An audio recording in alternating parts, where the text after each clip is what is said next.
7 सितंबर 2008 को योगी का काफिला गोरखपुर से आजमगढ़ के लिए रवाना होता है। तब योगी की उम्र 36 साल थी और तब तक वो गोरखपुर से तीसरी बार सांसद बन चुके थे। मुख्तार अंसारी की पूरी तैयारी थी। जैसे गाजीपुर में 2005 में बीजेपी नेता कृष्णानंद राय पर न सिर्फ हमला करवाया बल्कि कार में खुद बैठकर उस कांड को अंजाम देने पहुंचा। ठीक उसी तरीके से इसी घटना की कॉपी कर साल 2008 में 7 सितंबर को योगी को भी घेरने का प्लान बना। उन दिनों मायावती यूपी में मुख्यमंत्री हुआ करती थी और सिंघम आईपीएस ब्रिजलाल यूपी में एडीजी कानून और व्यवस्था के पद पर तैनात थे।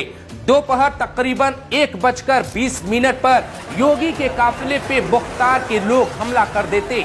लखनऊ खबर पहुंचते ही मायावती ब्रिजलाल को हेलीकॉप्टर के साथ आजमगढ़ में एयर ड्रॉप करने का आदेश देती।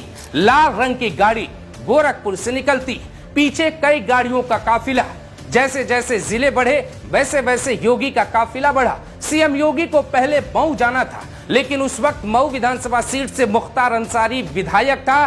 सरकार ने योगी को मऊ जाने की अनुमति नहीं दी। उसी के बाद फैसला हुआ कि योगी आदित्यनाथ आजमगढ़ जाएंगे, एक कॉलेज में रैली करेंगे। उस रैली में 1 लाख लोगों के जुटने की संभावना थी।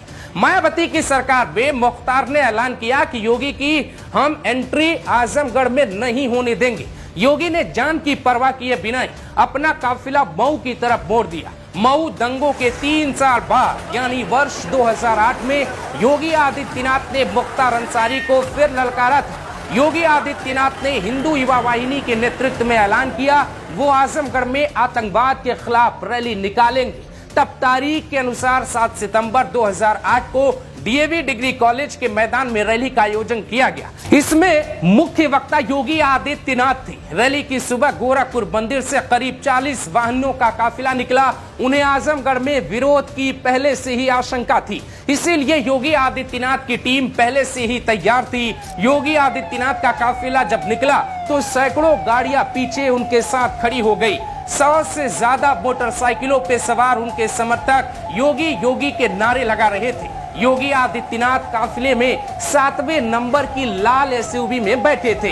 ये गाड़ी योगी आदित्यनाथ के नाम पर ही रजिस्टर्ड थी।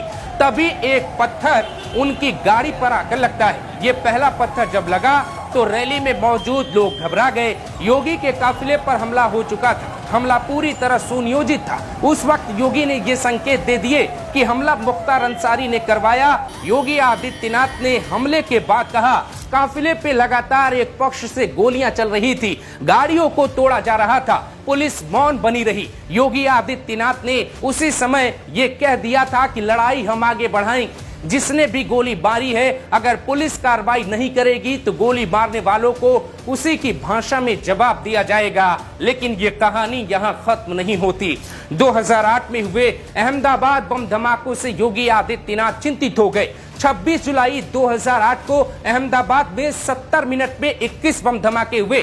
धमाकों में 56 लोगों की मौत हुई, 200 से ज्यादा लोग घायल हुए। अहमदाबाद बम धमाकों में कुछ आरोपी आजमगढ़ से पकड़े गए। आजमगढ़ उस समय माफिया अपराधी गैंगस्टर मुख्तार अंसारी का गढ़ कहा जाता था। मुख्तार को मुलायम सिंह यादव का संरक्षण प्राप्त था। न पुलिस का डर न कानून का भय, सब अपनी जेब में। बड़े से बड़े रसूखदार जज मुख्तार की जेब में हुआ करते थे। उसी आजमगढ़ में गोरखपुर से तब के 3 बार के सांसद योगी आदित्यनाथ बड़ी रैली करने जा रहे थे।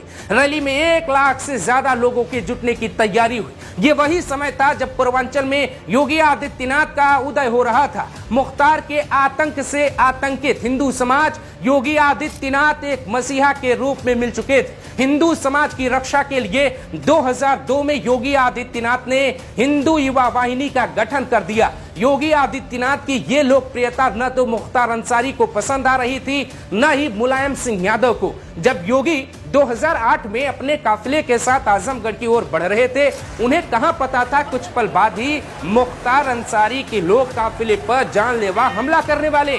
रास्ते में घात लगाए बैठे माफिया मुख्तार अंसारी के गुर्गे योगी आदित्यनाथ के काफिले का बैठकर इंतजार कर रहे थे। ये कुछ ऐसा चल रहा था दोस्तों जैसे किसी फिल्म की शूटिंग। पुलिस चाहती तो मुख्तार के गुर्गों को पहले उठा के जेल में डाल देती, लेकिन क्या मायावती की सरकार में 7 सितंबर 2008 को बाकायदे मुख्तार के गुर्गों को छूट दी गई? ये जांच का विषय है और इस पे प्रश्न आज भी खड़े किए जाते। उस दिन दोपहर 1:20 पे जैसे ही काफिला आजमगढ़ से थोड़े पहले टकिया के पास पहुंचता है, एक पत्थर काफिले की 7वीं गाड़ी पर आके लग जाता है। इसके बाद चारों तरफ से पत्थरों की बारिश शुरू हो जाती है।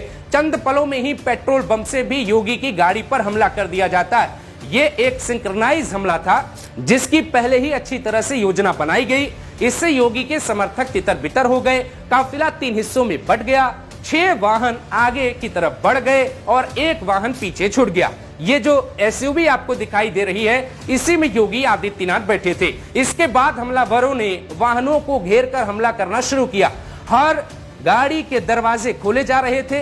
देखा जा रहा था कि क्या किसी गाड़ी में योगी आदित्यनाथ बैठे, लेकिन उनका जो निशाना था वो कुल मिलाके सिर्फ योगी पर ही था, जिन्हें वो अब तक ढूंढ नहीं पाए। योगी के न मिलने के कारण वो उग्र हो गए। जब काफिले के लोगों को होश आया तो सबकी जुबान पर एक ही सवाल था, योगी आदित्यनाथ कहाँ है?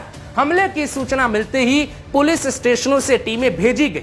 कई थाने की फोर्स वहां पे लगाई गई। इस बीच आसपास के दुकानदार मदद के लिए दौड़े और गाड़ियों के आसपास सुरक्षा घेरा बना लिया ताकि योगी को कोई हमला न हो पाए, क्योंकि सभी को पता था कि योगी आजमगढ़ में सीधी चुनौती आतंकवाद के खिलाफ और मुख्तार के खिलाफ देने आ रहे थे। उस वक्त के तत्कालीन सीओ ऑफिसर शैलेंद्र श्रीवास्तव ने जवाबी कार्रवाई का आदेश दिया। इसमें एक शख्स मारा गया, घायलों को अस्पताल पहुंचाया गया, लेकिन अब तक ये सब कुछ हो रहा था, लेकिन योगी का कोई अता पता नहीं था। उनकी खोजबीन और तेज कर दी गई, लेकिन योगी तो पहले ही बहुत आगे निकल चुके थे और बाकी गाड़ियों के आने का इंतजार वो कर रहे थे। दरअसल योगी को काफिले की पहली गाड़ी में शिफ्ट कर दिया गया था। ये सब PWD के गेस्ट हाउस में हुआ था, जहां काफिला कुछ देर के लिए रुका था। यहाँ सवाल यह है कि क्या गोरखपुर से जब योगी की यात्रा शुरू हुई तो उनको ये शक था कि शायद पुलिस का कोई आदमी मुख्तार को इन्फॉर्म कर देगा कि योगी किस गाड़ी में बैठे हैं।